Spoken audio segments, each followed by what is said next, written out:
স্বপ্ন যদি হয়ে থাকে কলকাতা পুলিশের কনস্টেবল এবং ওয়েস্ট বেঙ্গল পুলিশের কনস্টেবল, তাহলে তোমাদের প্রিপারেশন অর্থাৎ প্রস্তুতি খুবই স্ট্রং বা মজবুত হতে হবে। ঠিক আছে, কারণ প্রস্তুতি ছাড়া কখনো এটা সম্ভব না। এবার দেখো প্রিয় বন্ধুরা, তোমাদের এই সামনে তোমাদের আর 2 মাস পর কলকাতা পুলিশ এবং ওয়েস্ট বেঙ্গল পুলিশ এর যে কনস্টেবল পরীক্ষা, তার সিলেবাস প্যাটার্ন এবং তার নাম্বার ডিভিশন এবং কোন কোন সিলেবাস অর্থাৎ কোন কোন বই থেকে আমরা কোন চ্যাপ্টারগুলো পড়বো, এই বিষয় নিয়ে আজকে তোমাদের সামনে ডিসকাস করবো। ঠিক আছে, তো শেষ পর্যন্ত দেখো, তোমাদের জন্য খুব ইম্পর্টেন্ট হতে চলেছে। বিশেষ করে যারা নতুন এইচএস পরীক্ষা দিয়েছো বা মাধ্যমিক পরীক্ষা দিয়েছো বা সবে কলেজ কমপ্লিট করেছো, এই কম্পিটিটিভ বিষয়ে কিছু জানো না, তাদের জন্য ভীষণ গুরুত্বপূর্ণ হবে। শেষ পর্যন্ত দেখো, কারণ আজকে আমাদের টপিক হচ্ছে যে কি করে প্রিপারেশনটা নিব এবং কোন কোন বই থাকবে, কোন কোন বই পড়বে এবং কোন সিলেবাস থেকে অর্থাৎ কোন বই থেকে অর্থাৎ কোন চ্যাপ্টার থেকে কি কি থেকে কত নম্বর থাকবে সে বিষয়ে ডিসকাশন আমরা আলোচনা করবো। ঠিক আছে, যারা নতুন তাদের জন্য ভীষণ ইম্পর্টেন্ট, শেষ পর্যন্ত দেখবে। ঠিক আছে, দেখো যেহেতু এবারে আমাদের একটা ভীষণ ইম্পর্টেন্ট একটা খুশির খবর যে তোমাদের যারা ফর্ম ফিল আপ করেছো তারা জানো ওয়েস্টবেঙ্গল পুলিশের যে কনস্টেবল পরীক্ষা, সেই কনস্টেবল পরীক্ষাটার একটাই ফাইনাল পরীক্ষা হবে। আগে কি হতো বলো, আগে হতো প্রিলি পরীক্ষা আর তারপর হতো ফাইনাল পরীক্ষা, তাই তো? এই যে দুটো পরীক্ষা আমরা লিখিত পরীক্ষা দিতাম, এবার সেটা আমাদের ওয়েস্টবেঙ্গল গভর্নমেন্ট আমাদের কি করেছে, ওয়েস্টবেঙ্গল পুলিশের জন্য কনস্টেবলের জন্য একটাই পরীক্ষা করেছে। সেই জন্য আমাদের একটা সুবর্ণ সুযোগ। আর প্রিলি পাস করবো, তারপর মেন্স পরীক্ষা দেবো, আর প্রিলির কোনো ব্যাপার নেই, একবারে ফাইনাল পরীক্ষা হবে। ঠিক আছে, তাই জন্য ভালো করে প্রিপারেশন নাও। যারা ভালো করে পড়াশোনা করবে তারা 100% চাকরি পাবে পাবে পাবে। ঠিক আছে, তাহলে দেখো আমি আগে ডিসকাস করবো যে ওয়েস্ট বেঙ্গল পুলিশ, এই ওয়েস্ট বেঙ্গল পুলিশ কনস্টেবলের জন্য আমাদের পরীক্ষার প্যাটার্নটা কি আছে, কি টাইপের পরীক্ষা হবে। দেখো সবার প্রথম আমাদের জানতে হবে এই ওয়েস্ট বেঙ্গল পুলিশের জন্য আমাদের যেটা দরকার জেনারেল অ্যাওয়ারনেস অ্যান্ড জিকে। এই জেনারেল অ্যাওয়ারনেস অ্যান্ড জিকে এই পার্ট থেকে তোমাদের একটাই পরীক্ষা হবে, লিখিত পরীক্ষা। আমি বললাম একটা লিখিত পরীক্ষা হবে, সেখান থেকে মানে ফাইনাল পরীক্ষা হবে, সেখান থেকে 25টা কোশ্চেন থাকবে। মাথায় রাখবে এই 25টা কোশ্চেন এমসিকিউ থাকবে, 1 নম্বরে থাকবে। তাহলে এই জেনারেল অ্যাওয়ারনেস বা জিকে এখান থেকে 25টা কোশ্চেন থাকবে এবং 25 মার্কস থাকবে, অর্থাৎ 25 নম্বর থাকবে। ঠিক আছে, এবং তারপর দেখো এলিমেন্টারি ম্যাথামেটিক্স অর্থাৎ 10 লেভেলের যে ম্যাথামেটিক্স অর্থাৎ ম্যাথ, সেখান থেকে তোমাদের 25টা কোশ্চেন থাকবে এবং 1 নম্বরে থাকবে। ঠিক আছে, কার কথা বলছি আমি, ওয়েস্ট বেঙ্গল কনস্টেবল। এবং একটাই পরীক্ষা হবে, কোনো প্রিলি পরীক্ষা হবে না, একটা লিখিত পরীক্ষা হবে এবং যেটা ফাইনাল পরীক্ষা। ঠিক আছে, সেই পরীক্ষা পাস করলেই কিন্তু তোমাদের মার্ট হবে। ঠিক আছে, যেটা ফিজিক্যাল টেস্ট বলে। এবার দেখো তোমাদের সবার প্রথম হচ্ছে জেনারেল অ্যাওয়ারনেস এন্ড জিকে, সেখানে 25টা কোশ্চেন থাকবে, 25 নম্বর থাকবে। এবং তারপরে দেখো ম্যাথামেটিক্স থেকে অর্থাৎ 10th লেভেলের ম্যাথামেটিক্স থেকে 25টা কোশ্চেন থাকবে, 25 অর্থাৎ 25 নম্বর থাকবে, সব হবে এমসিকিউ। এবার দেখো তারপরে দেখো রিজনিং অর্থাৎ এই জিআই বা রিজনিং, এখান থেকে 25টা কোশ্চেন থাকবে, সেখান থেকে 1 নম্বরের কোশ্চেন থাকবে, এমসিকিউ 25 নম্বর থাকবে। তাহলে দেখো তো 25 25 25 অর্থাৎ 75 কোশ্চেন, 75 নাম্বার হলো। এবং ইংলিশ থেকে 10 নম্বর থাকবে। এই যে ইংলিশ থেকে 10 নম্বর থাকবে, এটা ভীষণ ইম্পর্টেন্ট। এই 10টা এমসিকিউ থাকবে, 10 নম্বর থাকবে। তাহলে দেখো তো 25 25 25 প্লাস 10 মানে 85, টোটাল হচ্ছে 85 নাম্বার, অর্থাৎ 85টা কোশ্চেন থাকবে তোমাদের ডাব্লিউবি কনস্টেবল। ঠিক আছে, এই 85 কত বলো, 85 নাম্বার থাকবে। এবার 85, এবার দেখো থাকলো 15 নাম্বার। এই 15 নাম্বার কি হবে বলো তো, বাকি 15 নাম্বার হচ্ছে তোমাদের ইন্টারভিউ থাকবে অর্থাৎ পার্সোনাল টেস্ট। ওকে, এই পার্সোনাল টেস্ট বা ইন্টারভিউর মধ্যে 15 মার্কস থাকবে। তাহলে দেখো 85 প্লাস 15 কত হলো, 100 মার্কস। এই যে 100 মার্কসের উপর তোমাদের মেরিট লিস্ট তৈরি হবে, ফাইনাল মেরিট লিস্ট। ঠিক আছে, আচ্ছা তার মাঝে বলে দিই, যারা 80 মার্কসের মধ্যে 85 মার্কসের মধ্যে যে পরীক্ষা হবে, এই যে রিটার্ন টেস্ট হবে তোমাদের, লিখিত পরীক্ষা হবে, ফাইনাল পরীক্ষাটা হবে, সেটা যারা যারা পাস করবে, যারা পাস করবে তাদের কি হবে বলো তো, তাদেরকে ডাকবে ফিজিক্যাল টেস্ট অর্থাৎ রানের জন্য। ঠিক আছে, তোমরা সবাই জানো এটা রান করতে হয় এবং তাদের রানের জন্য ডাকবে। ঠিক আছে, ছেলেদের জন্য 1600 মিটার এবং মেয়েদের জন্য 800 মিটার। ঠিক আছে, তো সবাই তোমরা ডিটেল জানো। তাহলে এই যে যারা 85 মার্কসের মধ্যে রিটার্ন পরীক্ষা হলো, সেটা যারা পাস করবে তাদের রানের জন্য ডাকবে অর্থাৎ ফিজিক্যাল টেস্টের জন্য ডাকবে। সেটা যেটা কভার করতে পারবে তারপর তাদেরকে রাখবে ইন্টারভিউতে। ঠিক আছে, মাথায় রাখতে হবে এই 85 প্লাস 15 টোটাল 100 নম্বরের মধ্যে থেকে তোমাদের মেইন লিস্ট তৈরি হবে। ঠিক আছে, যারা যারা রান কভার করতে পারবে, কমপ্লিট করতে পারবে, তাদের জন্য ইন্টারভিউ ডাক হবে এবং তাদের ইন্টারভিউয়ের 15 মার্কস এবং 85 এই দুটো মিলে 100। এই 100 এর মধ্যে তোমাদের কি হবে বলো তো, ফাইনাল মেইন লিস্ট তৈরি হবে। ওকে, একদম মাথায় ঢুকিয়ে নেবে। যারা যারা এবার পুলিশ হওয়ার টার্গেট, পুলিশ হবে স্বপ্ন দেখেছো, তারা একটু ভালো করে খাটো, একটু ভালো করে খাটো। এই যে একটাই পরীক্ষা, দুটো আর পরীক্ষা না, একটাই পরীক্ষা, এবং সহজেই তোমরা এটাকে ক্র্যাক করলে চাকরি পেতে পারো এবং পুলিশ হতে পারো, তোমাদের স্বপ্ন পূরণ হতে পারে। ঠিক আছে, তাই যারা যারা নতুন, যারা যারা এবার ফ্রেশার, যারা যারা শুরু করেছো পড়া, যারা সদ্য কলেজ কমপ্লিট করেছো, এইচএস দিয়েছো বা মাধ্যমিক দিয়েছো, এস হয়ে গেছে, পরীক্ষা দিতে পারবে, ফর্ম ফিল আপ করেছো যারা যারা, তারা প্লিজ একবার এই যে এই প্যাটার্নটা দেখো, এই প্যাটার্নে পরীক্ষা হবে, এই বিষয়টা ভালো করে বুঝে নাও। এবার আমি তোমাদেরকে একটু পরে বোঝাবো যে এই জেনারেল অ্যাওয়ারনেসের মধ্যে কি কি চ্যাপ্টার করবো বা কি বই করবো এবং ম্যাথমেটিক্সের জন্য কি বই করবো, রিজনের জন্য কি কি চ্যাপ্টার কি বই করবো, ইংলিশের জন্য কি করবো, আমি সবকিছু তোমাদের ডিটেলস বলে দেবো, জাস্ট একটু ওয়েট।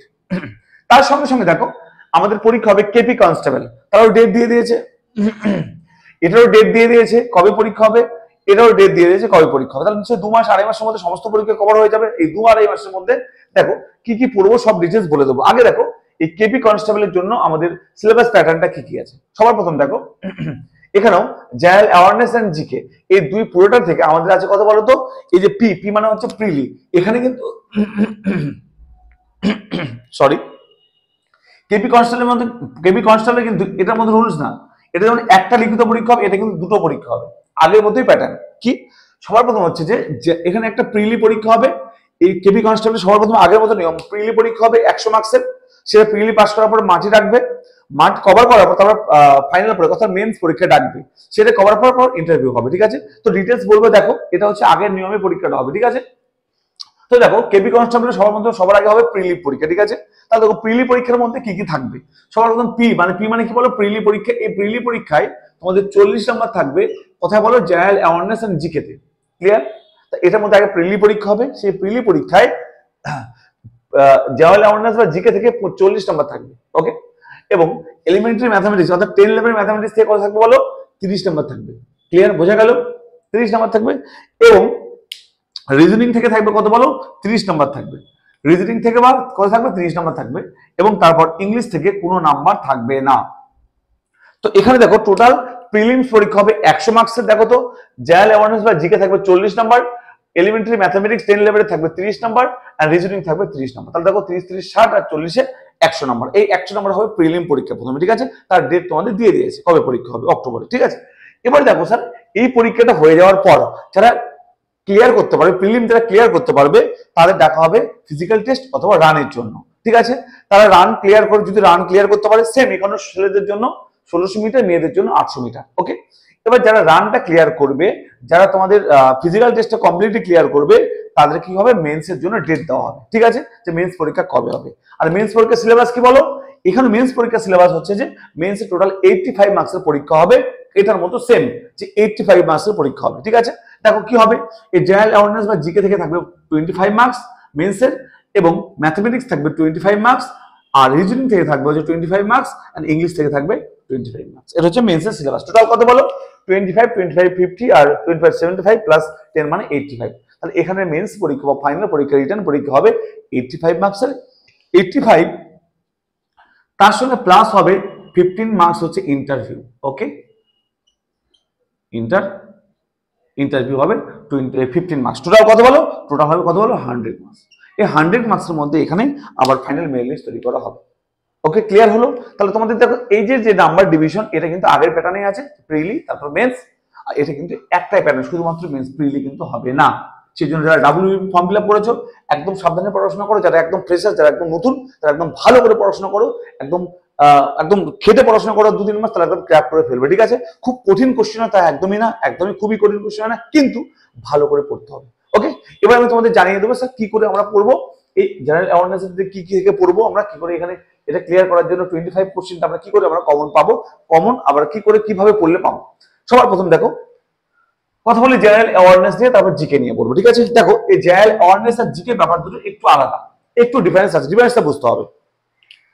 জেনারেল অ্যাওয়ারনেস মানে কি, জেনারেল অ্যাওয়ারনেস মানে হচ্ছে যে লাইক যে রিসেন্ট যে ঘটনাগুলো ঘটে যায়, ওকে। যেমন আমি এক্সাম্পল দিয়ে বলি, আমি বললাম যে আগের বছর, এবছর আইপিএল এ কি জিতেছে, ওকে। বা এবছর আমি যদি বলি যে বলতো অমুক জায়গায় ভোট হয়েছে, ওখানকার নতুন মুখ্যমন্ত্রী কে হয়েছে, এই টাইপের কোশ্চেন, বা অমুক খেলাতে কে ফাইনাল উইনার হয়েছে, বা কে ম্যান অফ দ্য ম্যাচ পেয়েছে, কিংবা অমুক জন কটা গোল দিয়েছিল, ম্যাক্সিমাম গোল কে দিয়েছিল, এরকম লাইক টাইপের দিস টাইপের কোশ্চেন হচ্ছে জেনারেল অ্যাওয়ারনেস, ওকে। এবার দেখো থাকলো বলে জিকে। এই যে জিকে যে প্রশ্নটা বলছি, এই জিকে প্রশ্নটা হচ্ছে মোস্ট ইম্পর্টেন্ট তোমাদের জন্য, ভেরি ভেরি ইম্পর্টেন্ট জিকে। এই জিকে থেকে ম্যাক্সিমাম কোশ্চেন আসবে, ওকে। টোটাল 25 কোশ্চেনের মধ্যে জিকে থেকে ম্যাক্সিমাম কোশ্চেন আসবে, ঠিক আছে। 15 থেকে 18টা কোশ্চেন জিকে থেকে আসবে। এই জিকের মধ্যে কি কি পড়ে স্যার, জিকের মধ্যে প্রচুর ছোট ছোট ছোট ছোট সাবজেক্ট পড়ে। লাইক এক্সাম্পল দিই, এই জিকের মধ্যে পড়বে ইতিহাস, পড়বে ভূগোল, পড়বে লাইফ সায়েন্স, ফিজিক্যাল সায়েন্স, তারপর কেমিস্ট্রি। এই জিকের মধ্যে আরো অন্য জিনিসগুলো পড়তে পারে, ঠিক আছে, শিল্প সাহিত্য এগুলো পড়তে পারে, ঠিক আছে। তাহলে এই জিকের জন্য আমরা কিভাবে পড়বো স্যার, ভালো করে শুনবে। অনেকে আছে দেখো, অনেক ইউটিউবে পেয়ে যাবে, শুধুমাত্র এমসিকিউ দিবে, টুকটুক করে এমসিকিউ করাবে। এই এমসিকিউ করে কিন্তু জিকে তোমরা কমন পাবে না। এই জিকের জন্য তোমরা কিভাবে পড়বে আমি ভালো করে বলে দিই, কারণ এখানে যদি জিকের জন্য পড়ো, এর কেপির জন্য প্রিলিমটা সেম ভাবে প্র্যাকটিস হয়ে যাবে, ঠিক আছে? 40 নাম্বার থাকবে, তাহলে এই জিকে ওই জিকে সেম। তাহলে একটা ভালো করে বুঝে নাও। তাহলে দেখো আমরা এই জিকের জন্য কিভাবে পড়বো। এই জিকের জন্য দেখো তোমাদের ইতিহাস ভূগোল, এই ইতিহাস ভূগোলটা ভীষণ ইম্পর্টেন্ট রোল প্লে করে এখানে। এই ইতিহাসের জন্য সবার প্রথম শুধু এমসিকিউ পড়লে হবে না, তোমরা সবার প্রথম কোনো একটা বই, কোনো একটা 10th লেভেলের বই বা 11 বা 12 লেভেলের ইতিহাস বই, যে বইটা তোমরা ডিটেলস একবার পড়ে নেবে। আমি মুখস্থ করতে বলছি না, ডিটেলস একবার বিষয়গুলো জানার জন্য পড়ে নেবে। আমি তোমাদেরকে সাজেশন করব, তোমরা ইতিহাসের জন্য জীবন মুখোপাধ্যায় একটা বই পাওয়া যায়, এই জীবন মুখোপাধ্যায়ের বইটা আগে ভালো করে একবার ভালো কমপ্লিট করো, 10 দিন টাইম নাও, 10 দিনের মধ্যে ক্লিয়ার করে ফেলো। এবং তার মাঝে মাঝে অন্য কিছু পড়ো, অঙ্ক করো বা অন্য কিছু করো, কিন্তু ইতিহাস বইটা আগে কমপ্লিট করে ফেলো ভালো করে কমপ্লিটলি, তারপরে তুমি এমসিকিউ সলভ করো, তারপর প্রিভিয়াস ইয়ারের কোশ্চেন করো, ঠিক আছে? এভাবে তোমরা ইতিহাসটা কমপ্লিট করো। সেম টু সেম ভূগোলটা তোমরা কি করবে, ভূগোল সবথেকে বেস্ট হবে যে আগের পুরনো 10th 9 10th এর একটা বই আছে, আগের পুরনো 9 10th এর একটা ভূগোল বই আছে, সেই বইটা যদি একবার পেয়ে যাও, দেখবে দেবাশিস মৌলিক বা সামথিং কিছু একটা রাইটারের আছে, সেই বইটা যদি পড়ে যাও বেস্ট হবে। দেখো অনেকে মাজিদ হোসেন বা অনেক কিছু বলবে, ওটা তোমাদের পড়ার দরকার নেই, ওটা বিসিএস লেভেলের বই। কিন্তু তোমরা যদি ভূগোলটা খুব ভালোভাবে পড়তে হবে, তাহলে আগের পুরনো দেখবে 19 একসঙ্গে পরীক্ষা হতো, সেই সময়কার দেখবে 19 একটা মোটা বই আছে, ওকে, সম্ভবত দেবাশিস মৌলিক বা কিছু একটা সম্ভবত প্রকাশনের বা রাইটারের বই, সেই বইটা তোমরা পড়তে পারো। 10 লেভেলে একটা ভালো করে পড়বে, একদম কনসেপ্ট ক্লিয়ার করে পড়বে, তারপর তোমরা এমসিকিউ পড়বে, তারপর প্রিভিয়াস ইয়ার করবে, দেখবে আর কোনো সমস্যা হবে না। ভূগোল থেকে ইতিহাস থেকে যে কোনো কোশ্চেন আসুক তোমরা কিন্তু পারবে করতে, ঠিক আছে? লাইক সেরকম লাইফ সায়েন্স ফিজিক্যাল সায়েন্স তোমরা কি করবে, 9 বা 10 এর 9 এবং 10 এর বইটা তোমরা কমপ্লিট করবে লাইফ সায়েন্স ফিজিক্যাল সায়েন্স এবং কেমিস্ট্রির জন্য, ঠিক আছে? তাহলে কি হবে বলো তো, আর কোনো সমস্যা হবে না এই চ্যাপ্টারগুলো থেকে। শুধু শুধু কিন্তু এমসিকিউ তোমরা পড়বে না, যদি শুধু এমসিকিউ পড়ো তাহলে কিন্তু অনেক প্রবলেম হবে, ঠিকঠাক তোমরা কনসেপ্ট ক্লিয়ার মানে ঠিকঠাক করে তোমরা কমন পাবে না, ঠিক আছে? তো এই জন্য আগে বইগুলো পড়ে নেবে, চটি বইগুলো, তারপর তোমরা কিন্তু এমসিকিউ করবে, ঠিক আছে? এমন আহামরি খুব কঠিন কোশ্চেন কিন্তু হয় না, একটা বেসিক নর্মাল কোশ্চেন হয়, ঠিক আছে? তো লাইক এক্সাম্পল আমি যদি দিই, আমি ইতিহাস থেকে ধরলাম দিল যে আইন অমান্য আন্দোলন কবে হয়েছিল, এরকম লাইক একটা কনসেপ্ট ক্লিয়ার দিল, কোশ্চেন দিল যে গান্ধীজির কবে জন্ম হয়েছিল বা গান্ধীজি কবে ইন্ডিয়ায় ফিরে এসেছিল, এরকম টাইপের, যে গান্ধীজির পলিটিক্যাল গুরুর নাম কি, ওকে, নেতাজি সুভাষচন্দ্র বসু কবে ইন্ডিয়া ছেড়ে চলে গিয়েছিল, কোথায় গিয়েছিল, কি গঠন করেছিল, লাইক এই টাইপের কোশ্চেন না, যে অমুকের যুদ্ধ কবে হয়েছিল, এরকম টাইপের বেসিক কোশ্চেন দিবে। সেই জন্য তোমরা কি বলবে, 10 লেভেলের বইটা ভালো করে পড়ো, তারপর কোশ্চেন তৈরি করো, তারপর কোশ্চেন সলভ করো, ঠিক আছে? আর এই বিষয়টাকে ভালো করে বোঝো। যারা নতুন তাদের জন্য বলছি, পুরনোদের জন্য এক্সপিরিয়েন্স আছে তাদের জন্য বলছি না, নতুনদের জন্য আমি ভালো করে বলছি, ঠিক আছে? এইভাবে পড়ো। এবার দেখো ম্যাথামেটিক্স নিয়ে কথা বলি। এই ম্যাথামেটিক্স খুবই ইম্পর্টেন্ট, একদম ভেরি ভেরি ইম্পর্টেন্ট। আমি নিজেই তোমাদের ম্যাথামেটিক্স ক্লাস দিই এই ডাব্লিউবি বা কেপি কনস্টেবলের জন্য, তো আমাকে ফলো করতে পারো, আমার চ্যানেলে দেখবে ভিডিও দেওয়া আছে। বা তোমাদের বলি, দেখো ম্যাথামেটিক্স এর কমন সবাই বলে, আমিও বলি কমন 100%, কিন্তু কমন ব্যাপারটা না, ব্যাপারটা হচ্ছে টাইপ কমন পেতে হবে। সেই জন্য তোমরা কি করবে, সবার প্রথম হচ্ছে যে এর কিছু চ্যাপ্টার আছে, কিছু কিছু টপিক আছে, আমি তোমাদেরকে আগে একটা ভিডিও দিয়েছি, সেগুলো দেখবে। মোটামুটি 10-12টা যদি টপিক অর্থাৎ চ্যাপ্টার যদি ভালো করে কনসেপ্ট ক্লিয়ার করি এবং অঙ্কগুলো করি না, তাহলে মাথায় রাখতে হবে সেখান থেকে তোমাদের যে কোনো টাইপ দিক কোশ্চেন নিয়ে নাও, তোমরা কমন পেয়ে যাবে। মাথায় রাখবে ম্যাথামেটিক্স এন্ড রিজনিংয়ের ক্ষেত্রে, এই দুটোর ক্ষেত্রে আমি তোমাদেরকে 10-12টা করে টপিক দিয়ে দেবো, সেই চ্যাপ্টার বা টপিকগুলো যদি ভালো করে কনসেপ্ট ক্লিয়ার করো এবং কিছু অঙ্ক প্র্যাকটিস করো না, তাহলে তোমরা কিন্তু পেয়ে যাবে। আরেকটা কথা কি, এখান থেকে হুবহু কিন্তু কমন পাওয়ার চেষ্টা করবে না, মাথায় রাখতে হবে টাইপ কমন পাবো, অর্থাৎ কি টাইপের কোশ্চেন আসবে সেই টাইপের কমন হবে, অর্থাৎ ডিজিট চেঞ্জ করে দেবে, ঠিক আছে? নাম্বার চেঞ্জ করে দেবে, হয়তো 10 এর জায়গায় 15 দিলে, কিন্তু টাইপ কমন পাবে। ওই জন্য ভালো করে এই ম্যাথামেটিক্স আর রিজনিংটা প্র্যাকটিস করবে, ধরে ধরে প্র্যাকটিস করবে, তাহলে টাইপ কিন্তু কমন পেয়ে যাবে, 100% কমন পাবে, সবাই পাবে, তুমি পাবে, ঠিক আছে? থাকলে উপরে রিজনিং, এই সরি ইংলিশ। এই ইংলিশের জন্য দেখো 10 নাম্বার থাকবে, আহামরি বিশাল কিছু পড়তে হবে না।